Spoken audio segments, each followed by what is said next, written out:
Now you are going to learn about Gauss's law. That Gauss's law that can be derived by using Coulomb's law.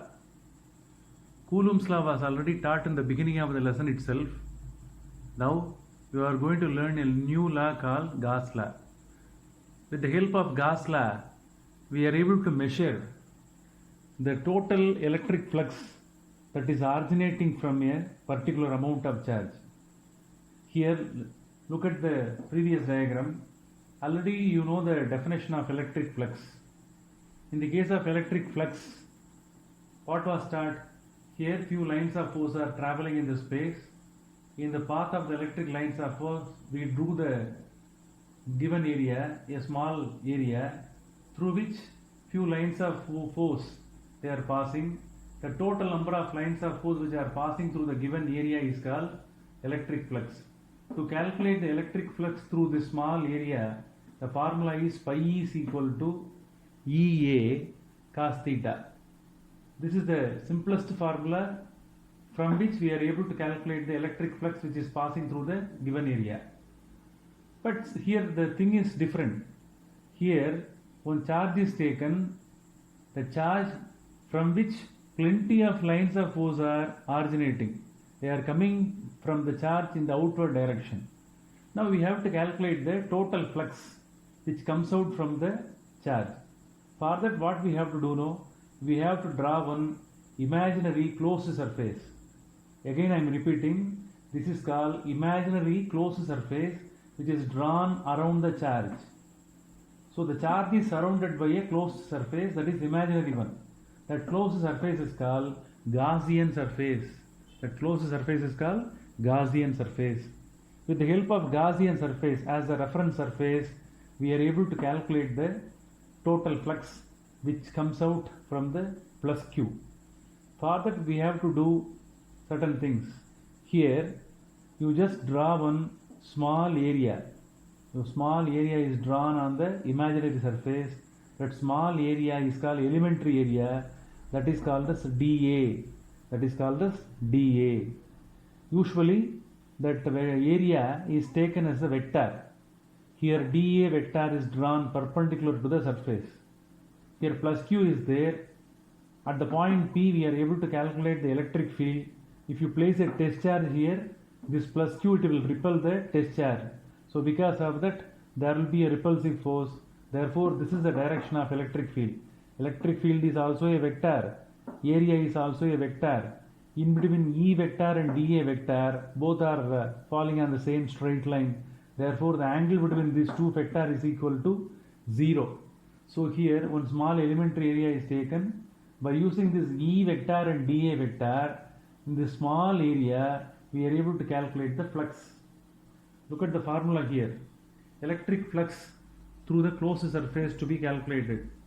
For that what we have to do? Pi E. Look at that. Which one is closed surface here? This is the closed surface. Our aim is to calculate the total number of lines of force which are coming out through the surface. Pi E is the electric flux through the closed surface. For that what we have done? Here one integration symbol is given. This is called surface integral. Since the closed surface area is there, since we are calculating the total flux with respect to the entire closed surface, we are using surface integral. Surface integral of E vector dot dA vector. This formula is arrived with the help of this formula. Integral of E vector dot dA vector. Here everything is written in vector form. That can be expanded here. Again surface, this is nothing but know the difference between integration and flux. This is symbol of electric flux. Here closed surface is written. Integral form for closed surface is written. Now the vector form is written in modulus form. Closed surface of E dA cos theta. After that substitute the angle value between E vector and dA vector. What is the angle now? Theta is equal to 0.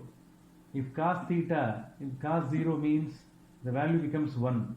Therefore flux is equal to surface integral of E dA. That is the final formula. Now look at the other assumptions. Here one small area was taken. There all mathematical calculations were performed. Now we have to assume the entire surface. Here this is a small elementary area dA. Here if it is extended, you will get plenty of dA like this. So many dA, so many small elementary areas are there. If everything is summated, you will get a big spherical surface. Therefore, in surface integral of all the elementary area, that gives you the surface area of the sphere, that is 4 pi r square. Here r is the radius of the sphere. Can you understand this? Surface integral of surface integration is nothing but summation of all small areas are taken as the surface area of the sphere. Okay, now this is one of the formula that can be substituted here. And then what is E? Here only we are using Coulomb's law. Don't forget, here only we are using Coulomb's law. From Coulomb's law, we are able to get the equation for electric field at a point. The electric field due to point charges at a point P is Q divided by 4 pi epsilon naught r square. We have used this equation for several times in various derivations. We are not supposed to forget this. E is equal to Q divided by 4 pi epsilon naught r square is the electric field at point P. Now, surface integral of dA and electric field formula, both of them could be substituted here. After substitution, pi is equal to, instead of E substitute here, instead of E, Q divided by 4 pi epsilon naught r square is substituted, and the surface integral of dA is 4 pi r square. Cancel 4 pi r square, 4 pi r square. The final flux formula is Q into 1 by epsilon naught. Here only we are arriving the final formula for Gauss's law. This is the mathematical form of Gauss's law.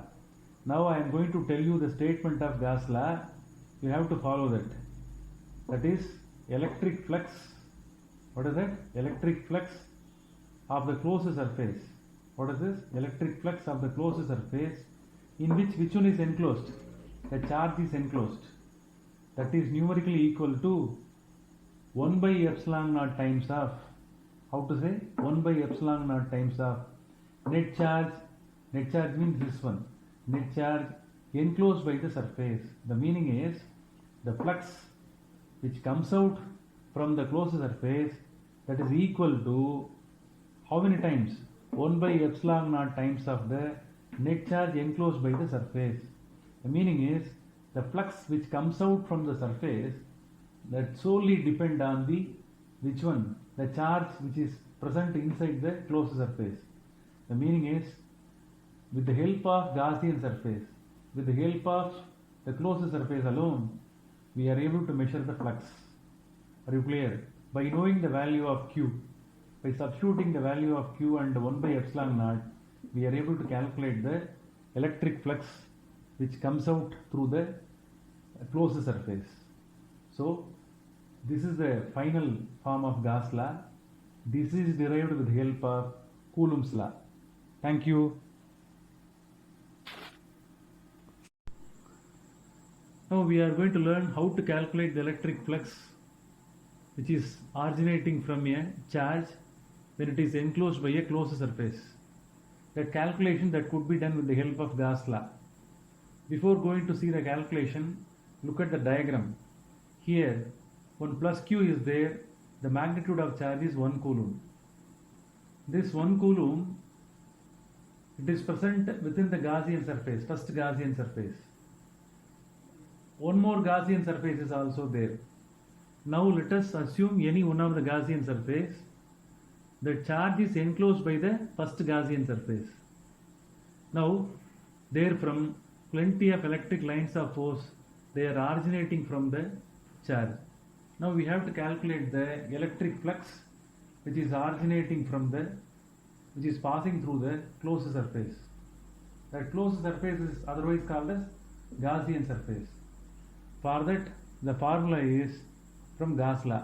Pi is equal to Q into 1 by epsilon naught. That is, net charge enclosed within the surface is multiplied by 1 by epsilon naught. Substitute the value of charge which is present inside the Gaussian surface and then 1 by epsilon naught to be calculated. We know the value of epsilon naught. 1 by 8.85 into 10 to the power of minus 12. After calculation, you are getting 0.1129 into 10 to the power of 12. After the conversion, you are getting 1.129 into 10 to the power of 11 Newton Coulomb inverse meter square. This is the unit of the electric flux. So this many number of electric lines of force, they are coming out through the first closed surface. So this is the step by which you are able to calculate the electric flux. So the electric flux value, that purely depends on the charge, net charge, which is present within the enclosed surface. As charge value increases, flux value will also increase. Another one important conclusion is, we are going to see whether any change occurs in the second Gaussian surface. Look at that. The flux which comes out from the first Gaussian surface, they have to come out from the second Gaussian surface also.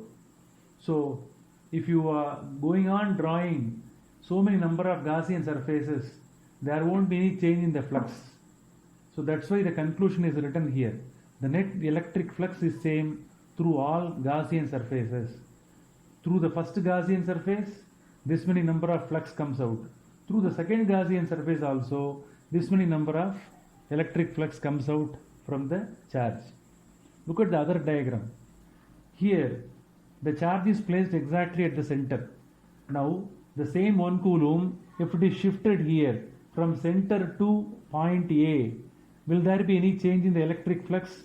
There won't be any change, because the flux value, that depends on the magnitude of charge, not on the location of the charge. Here it is at A. Though it is at A, it is very closer to the edge of the Gaussian surface. The same number of lines of force will be originating, and it will come out in the form of flux. With the same 1 Coulomb, if it is shifted from A to B, then also flux value it won't change. Therefore, the conclusion is, the flux does not depend on the location of the charge. But the most important thing is, here I have drawn the Gaussian surface, but the charge is placed outside the Gaussian surface. Therefore, this charge does not contribute any flux with respect to this Gaussian surface. That is a very important thing. If any charge is placed outside the Gaussian surface, you can't calculate the flux. The flux won't be contributed by the charge. Thank you.